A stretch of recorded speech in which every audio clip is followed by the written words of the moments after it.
Hey guys, welcome back to the channel. Today we're trying something new. We're going to use zip ties. This is a method we found on the internet to zip ties to install your tires and tubes on your CycleKart rims. So stick around.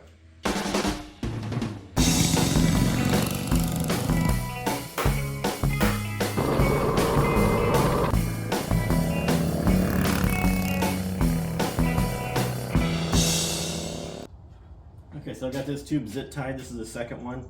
I got my valve stem sticking out a little bit. Put my rim on the bottom. Find my hole here, which I've got there.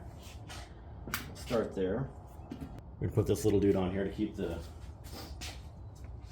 valve stem in one spot. So that way the valve stem doesn't get lost in the tire there.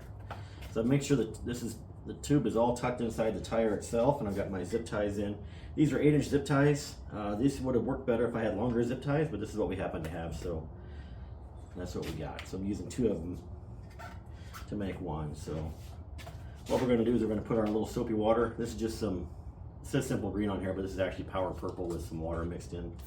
Makes it pretty slippery. Just using that bottom bead just to make it kind of slippery and slide on real easy, hopefully. First one went on pretty simply. So we're just going to work our way around. Get it as far as you can by hand. And then take don't use screwdrivers for this. You're going to want to use regular tire mounting tools.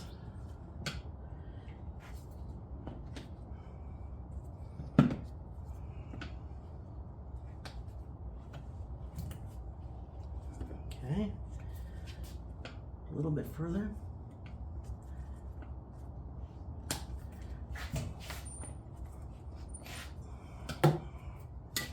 Almost there. Bam. Wow, zip ties. That's so much better and easier than the other method. We have pinched so many tubes in the past.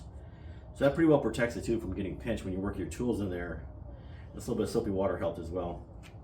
We'll wipe all that off of there. But yeah, we'll add some air to that. Put the valve stem back in it, take all the zip ties off.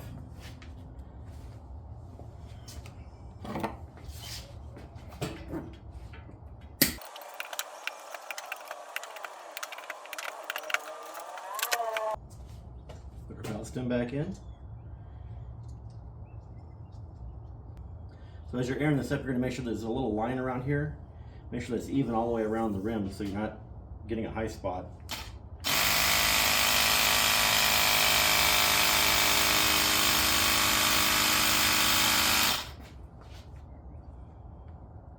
And make sure this goes in straight as well, your valve stem. All right, we got 20 pounds of pressure, and that's good enough for now. I'm double checking that real quick to make sure that little line all the way around is even with the rim. I'll check the other side. Get some of that soap off of there. Yeah, it looks good. Okay, so what we're going to do next is tighten up this little nut. You don't want to over tighten this because it'll tear your tube up, but you just want to get it tight. This is 12 millimeter. Get it snug down by hand, and then just until it feels snug. This may loosen up over time, but you just don't want this to slide open. And your tube can slide around inside your rim, and it'll tear the tube open. I've heard of guys doing that where you don't run enough air pressure in here, you hit your brakes, the whole thing slides, and then your tube gets torn up here. A lot of guys in dirt bikes will run I forget what they call it, some sort of lock that locks the tire to the rim. Alright, so that's pretty good. So I kept all the old spokes in case you need them for other people, or maybe you break a front spoke. These are usable for replacement spokes.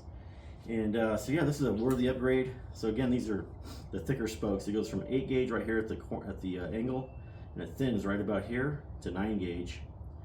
And we're using the spokes, or the nipples, will still fit in the factory rim. So you have to make these holes a little bit bigger to make this fit. But these nipples are what they call swedged. So it goes from thicker to thinner down here. But this is where they always break, up here in this area. They don't typically break down here. So this is where you want the reinforced spoke to be. So pretty cool project. Thanks for watching, guys. If you have any questions, let me know. Get on the garage and build something cool.